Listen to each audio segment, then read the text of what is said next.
اعوذ باللہ من الشیطان الرجیم بسم اللہ الرحمن الرحیم السلام علیکم ورحمۃ اللہ وبرکاتہ۔ امید کرتا ہوں کہ میرے تمام پیارے ناظرین، پیارے دوست خیریت کے ساتھ ہوں گے، اور ہماری دعا ہے کہ اللہ سب پہ اپنا خاص فضل و کرم نازل فرمائے۔ تو جی دوستو، آج میں آپ کی خدمت میں ماہ ذوالقعدہ کے خاص وظائف لے کر حاضر ہوا ہوں جو آپ نے اس مہینے کے اندر کر لینے ہیں۔ اگر آپ امن چاہتے ہیں، اگر آپ سلامتی چاہتے ہیں تو ان وظائف کو آپ نے کرنا ہے۔ اگر آپ پریشان ہیں تو ان وظائف کو کیجیے، اگر آپ مشکل میں پھنسے ہوئے ہیں تو ان وظائف کو کیجیے۔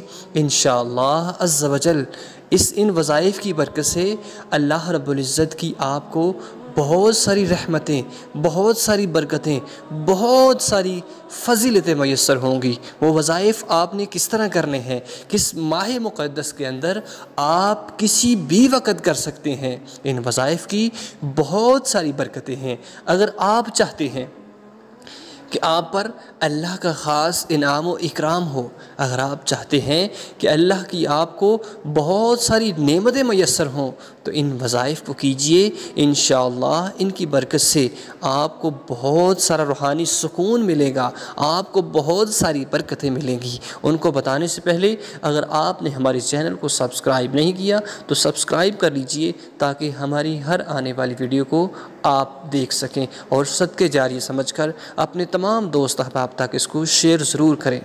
تو جی دوستو، آپ نے ان وظائف کو کیسے کرنا ہے؟ تو سب سے پہلے آپ نے اس ماہ مقدس کے اندر، ماہ ذوالقعدہ کے اندر آپ نے 121 مرتبہ سورہ ملک کی تلاوت کرنی ہے۔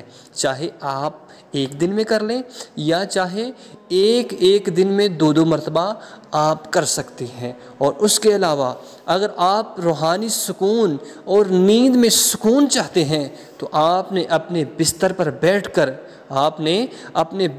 بیٹھ کر یا حی یا قیوم، یا حی یا قیوم آپ نے اس کو پڑھ لینا ہے۔ انشاءاللہ اس کی برکت سے آپ کی جو نیند ہے، آپ کا جو گھر ہے، اس میں سکون ہی سکون آئے گا۔ اگر آپ چاہتے ہیں کہ آپ کا گھر ہر قسم کے شرور و نقصان سے محفوظ رہے تو آپ نے 123 مرتبہ سورہ کافرون کی تلاوت کرنی ہے۔ اس ماہ مقدس کے اندر آپ کسی بھی وقت کر سکتے ہیں، چاہے ایک ہی دن میں کر لیں یا پورے مہینے کے اندر تقسیم کر کے آپ کر سکتے ہیں۔ اگر آپ چاہتے ہیں کہ آپ کو بے بہا رزق ملے تو آپ نے 101 مرتبہ اس ماہ مقدس کے اندر سورہ کوثر کی تلاوت کرنی ہے۔ نہایت چھوٹے چھوٹے عمل ہیں، آپ نے اس ماہ مقدس کی برکتیں اور رحمتیں حاصل کرنے کے لیے ان وظائف کو ضرور کرنا ہے تاکہ اللہ کا آپ پر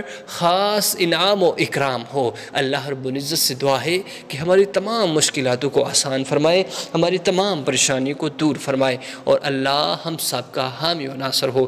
اجازت دیجیے، اللہ حافظ۔